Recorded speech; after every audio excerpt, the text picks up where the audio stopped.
Hi everyone, कैसे हैं आप सब। आई होप आप सब अच्छे होंगे। तो आज मैं आपके साथ अपनी daily morning kitchen cleaning routine share करने वाली हूँ। तो सबसे पहले मैं आपको अपनी किचन की हालत दिखा दे रही हूँ। देखिए क्या हालत हुई है किचन की। तो इसी तरह से डेली ही हो जाता है, सारा सामान ऐसे फैले होते हैं। वैसे डेली तो मैं कुकिंग करते समय कुछ चीज़ों को समेटती जाती हूँ, लेकिन आज आपके साथ पूरी क्लीनिंग की वीडियो शेयर करनी थी। तो आज सामान कुछ ऐसे ही पड़े हुए हैं।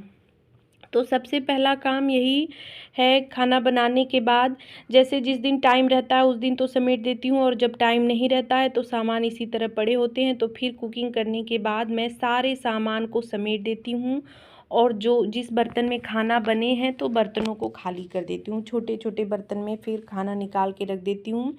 और खाना ना सुबह ही मेरे यहाँ सब लोग खा लेते हैं, जैसे 9-10 बजे तक तो सब कोई खा लेता है। ये तो 8 साढ़े 8 तक चले जाते हैं, और पापा भी जैसे 9 साढ़े 9 तक वो भी खा लेते हैं। तो बचती हूँ मैं और मेरा बेटा, तो हम 2 लोग दोपहर को खाना खाते हैं। तो वही खाना जो रहता है उन सबको मैं निकाल के अलग बर्तन में रख लेती हूँ, और जो बर्तन खाना बने होते हैं उन सबको मैं खाली कर लूँगी। तो ये सारे बर्तन मैं रख दूंगी निकाल के एक टब में। तो मंजू आंटी आती हैं शाम को, वो धोएंगी। तो बर्तन को मैं नहीं धोती हूँ, तो इसलिए मुझे टाइम थोड़ा सा कम लगेगा। और अगर जिस दिन बर्तन धोने होते हैं तब मुझे 40 मिनट ऐसे लगते हैं। और अगर कभी जैसे ऐसा होता है ना कि काम ज़्यादा रहते हैं या कभी कहीं जाना होता है, तो ऐसा नहीं है कि डेली हम 40 मिनट का समय सिर्फ किचन की क्लीनिंग में दें। तो उस दिन तो फिर 20 मिनट में ही किचन की सफाई हो जाती है। तो ये हमारे ऊपर है कि हम अपने किचन को किस तरह से साफ़ डेली करते हैं, और हमारे टाइम के ऊपर भी है भाई। जिसके पास जितना टाइम रहेगा वो उसी हिसाब से अपनी किचन को साफ़ करेंगे। लेकिन ये होता है कि जिस तरह की सफाई होती है किचन में, उस तरह का असर भी दिखता है। तो यहाँ पे देखिए मैंने रिफाइंड ऑयल को एक डब्बे में ले लिया है। तो ये पूड़ी पराठे जो बनते हैं ना, तो उसको मैं बाउल में ऐसे निकाल लेती हूँ। उसके बाद में फिर मैं डब्बे में फिल कर देती हूँ, क्योंकि जो पूड़ियाँ वगैरह बनती हैं तो आटा वाटा नीचे तेल में जमा हो जाता है। तो उसको मैं पहले बाउल में रख लेती हूँ, फिर मैं डब्बे में डालती हूँ, तो सही रहता है। उसके बाद यहाँ पे एक सूखे कपड़े से अच्छे से सब झाड़ लूँगी पूरा प्लेटफॉर्म, क्योंकि आटे से ही सबसे ज़्यादा गंदगी किचन में ना रोटी बनाने से ही होती है। अगर रोटी ना बनानी हो तो किचन आधी साफ़ रहती है। वहाँ यहाँ पे देखिए मैं गैस स्टोव के सारे स्टैंड वगैरह निकाल ले रही हूँ। आज मैं बर्नर को भी साफ़ करूँगी, क्योंकि मुझे थोड़ा टाइम हो गया है इसको साफ़ किए हुए, 1 हफ्ते हो गया है। तो ऐसा है ना कि तेल ये सब छींटे जो है ना पड़ते हैं, तो ये सब चीज़ें चिपचिपी होने लगती हैं जैसे। तो इसको हफ्ते हफ्ते साफ़ करना ज़रूरी, ये डेली में नहीं है। लेकिन वही है कि जब हम सफाई करते हैं तो जो चीज़ें याद आती हैं उन सब चीज़ों को भी हम साफ़ कर देते हैं। तो मैं ऐसे ही करती हूँ। मुझे कोई ये नहीं है कि नहीं ऐसे ही मुझे 1 हफ्ते या 1 महीने बाद ही करना है। जब जो चीज़ ध्यान आया और अगर टाइम है तो उस चीज़ को मैं तुरंत के तुरंत कर देती हूँ। तो यहाँ पे बर्नर में मैं पीताम्बरी बार लगा के रख दूँगी 10 से 15 मिनट के लिए। तो ये अच्छे से साफ़ हो जाएगा। तो सबसे पहले मैं यही सब साफ़ कर ले रही हूँ, तब कि जब तक गैस वगैरह मैं साफ़ करूँगी तब तक ये सारे सूख जाएंगे, तो फिर मैं लगा दूँगी। तो इसमें बर्नर में ये पीताम्बरी बार लगाने के बाद ये छोटे मोटे जितने सिंक में बर्तन हैं, ये गैस स्टोव का जो स्टैंड है, ये सब है, इन सबको चौका बेलन सब मैं अच्छे से धुल के पहले रख लूँगी। उसके बाद फिर प्लेटफॉर्म की सफाई करूँगी।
बर्तन धोने के बाद अब मैं गैस स्टोव को साफ़ कर रही हूँ। तो विम लिक्विड से मैं इसे साफ़ कर रही हूँ, लगा रही हूँ स्क्रबर की मदद से।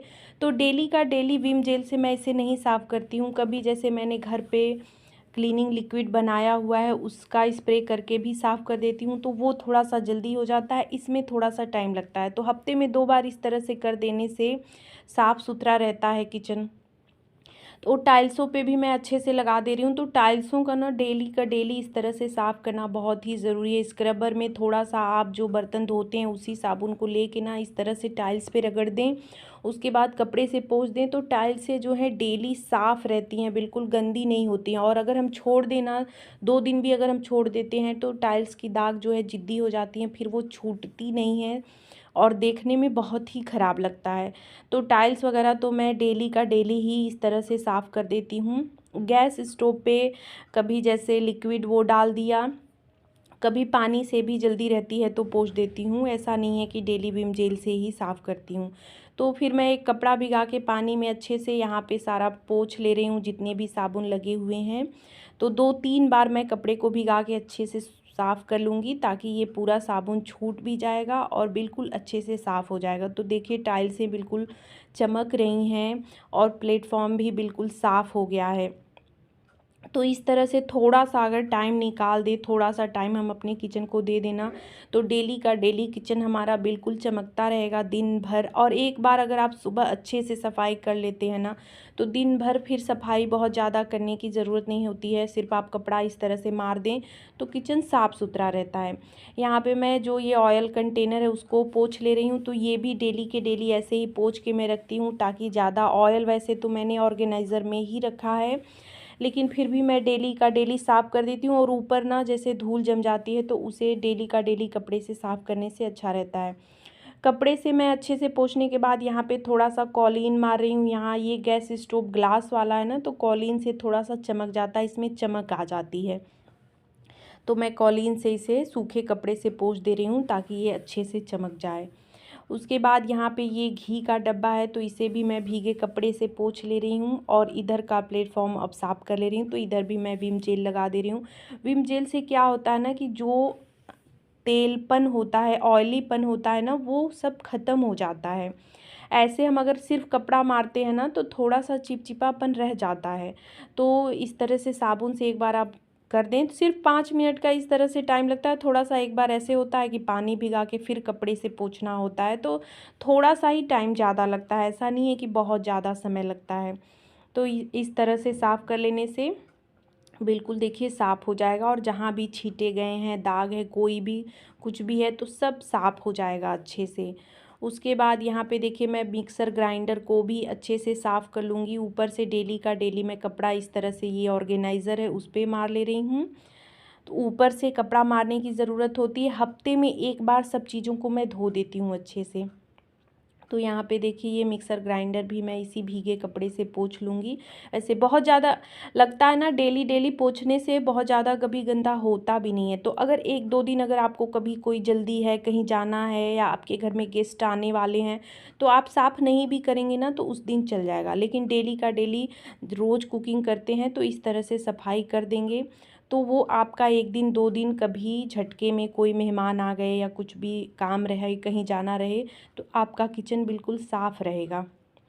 तो अब लास्ट में बारी आती है यहाँ पे सिंक एरिया की। तो बर्तन मैंने धो लिया था जो धोना था मुझे, और फिर यहाँ पे सिंक को अच्छे से साफ़ कर लूँगी। यहाँ की भी टाइल्स से जो है बहुत जल्दी गंदी हो जाती हैं। बर्तन धोते धोते छींटे पानी के पड़ते हैं, साबुन के पड़ते हैं, तो वो अगर हम डेली के डेली ना साफ़ करें तो वो भी ख़राब हो जाते हैं। तो मैं लोहे के स्क्रब, जो स्टील वाला स्क्रब आता है, उससे अच्छे से रगड़ के इसको साफ़ कर लेती हूँ। और ये मेरा ये रूटीन नहीं है कि मैं सुबह ही करूँ या शाम को ही करूँ। जब मुझे लगता है मैं बर्तन धोती हूँ, जब मुझे टाइम लगता है, तब मैं आसपास की टाइल्स को रगड़ देती हूँ इस स्टील वाले स्क्रबर से, तो ये हमेशा साफ़ रहता है।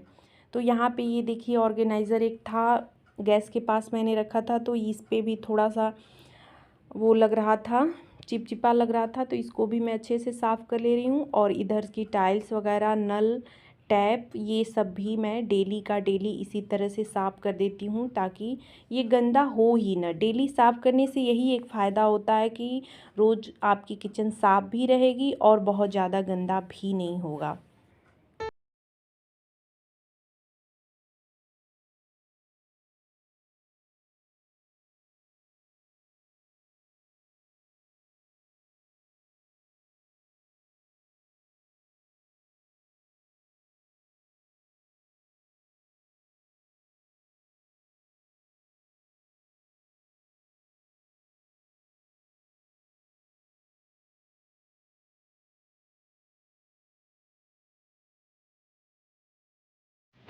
सिंक को धोने के बाद जब मैं टॉवल धोती हूँ तो उसी टॉवल से फिर डेली फ्रिज को ऊपर से भी इस तरह से कपड़ा मार देती हूँ। सिर्फ कॉलीन से मैं डेली नहीं साफ़ करती हूँ, हफ्ते में 1 बार या 2 बार कॉलीन से मारती हूँ। ऐसे भीगे हुए टॉवल से ही ना ये थोड़ा सा हैंडी हो जाता है कि टॉवल को हम साफ़ कर ही रहे हैं तो उसी भीगे टॉवल से तुरंत के तुरंत इस पे कपड़ा मार दें, तो ये सिर्फ 2 मिनट का ही काम होता है, 2 या 3 मिनट मैक्सिमम लगेगा, इससे ज़्यादा टाइम नहीं लगता है।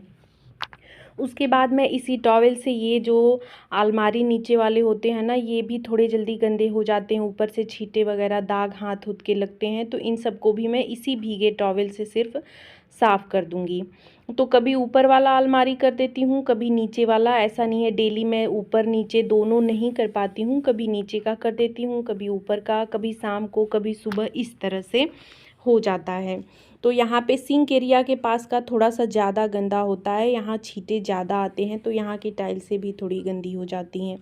तो बस सफाई पूरी हो गई है और ये मैंने बर्नर वगैरह धो के जो रखा था सब सूख गया है अच्छे से। तो इसे मैं लगा दूँगी और आप देख रहे हैं कि गैस स्टोव बिल्कुल चमक रहा है, इसमें शाइन आ गई है। तो अगर थोड़ी-सी हम मेहनत करें ना तो किचन हमारा डेली ऐसे ही साफ़ रहे। तो अभी मैं पूरा आपको व्यू दिखा दे रही हूँ अपने किचन का। देखिए बिल्कुल साफ़-सुथरा हो गया है, बिल्कुल चमक गया है और आधे घंटे में मैंने पूरे अपने किचन को साफ़ कर लिया है अच्छे से। तो अगर आपके पास ज़्यादा टाइम नहीं है तो 20 मिनट के समय में भी आप अपने किचन को साफ़ कर सकते हैं। हफ्ते में 3 दिन ऐसे साफ़ करें और हफ्ते में 1 दिन भी मैंने वीडियो शेयर किया है, उस तरह से साफ़ करें। लिंक मैं दे दूँगी। तो इस तरह से किचन आपका हमेशा डेली साफ़ सुथरा रहेगा। तो बस वीडियो का एंड मैं यहीं पे कर रही हूँ। आज का ये क्लीनिंग वीडियो, किचन क्लीनिंग आपको कैसा लगा कमेंट करके ज़रूर बताइएगा, और अच्छा लगा हो तो प्लीज़ लाइक करिएगा, शेयर करिएगा और चैनल को सब्सक्राइब करिएगा। तो मिलती हूँ नेक्स्ट वीडियो में। Bye bye, take care.